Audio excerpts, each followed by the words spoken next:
From the National Newsroom of the Canadian Press, I'm Karen Rebo. Canada is expected to provide more details today about its plan to meet defence spending targets in an effort to quell concerns that have dogged the Prime Minister during this week's NATO summit in Washington.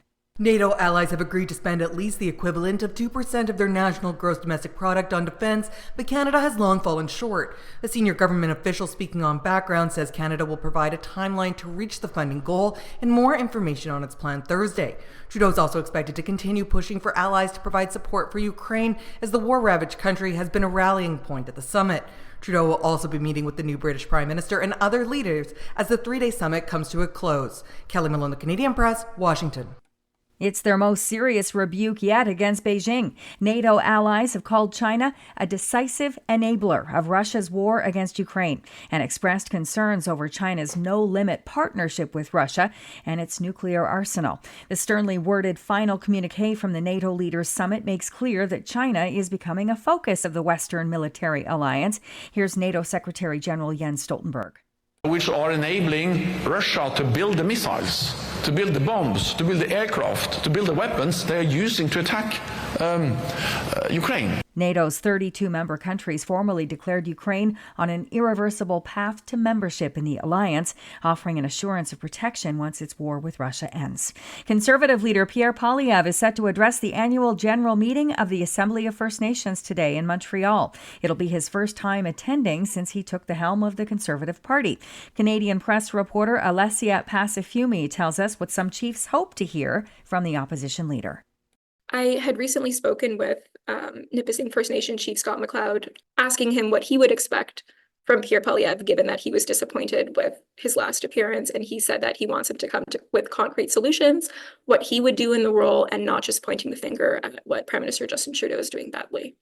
The Tory leader has previously met with chiefs to tell them that he would stay out of their way as Prime Minister, especially when it comes to generating economic growth for their communities. Second World War veteran John Hillman, who raised hundreds of thousands of dollars for charity in the last years of his life, died Monday in Victoria at the age of 105. Hillman's fundraising efforts at his Oak Bay retirement home saw him do a lap of the facility's courtyard for each year of his life, raising more than $400,000 for Save the Children Canada. It became a birthday tradition, beginning when he was 101. His daughter, Lynn McDermott, says her dad was a well-mannered gentleman with a sharp mind right up until the end. He became quite the celebrity here in Oak Bay, and everybody knew him, and he loved it. He actually did. He loved it. What more can you say? He lived a very full, happy, rewarding life. This is the Canadian Press. In sports, Ernie Clement hit a 3-run homer for a second straight night as the Jays downed the Giants 10-6 in San Francisco. George Springer drove in 3 runs for the Jays. In basketball, R.J. Barrett scored 12 points, but Canada couldn't keep up with Team USA's superstars in a pre-Olympic tune-up.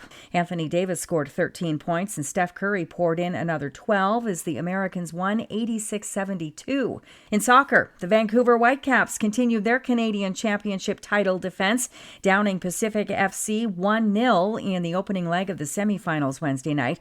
The other semi saw CPL side Forge FC upset struggling MLS club Toronto FC 2-1. Colombia played a man short the entire second half in a 1-0 win over Uruguay to reach the Copa America final against Lionel Messi and Argentina.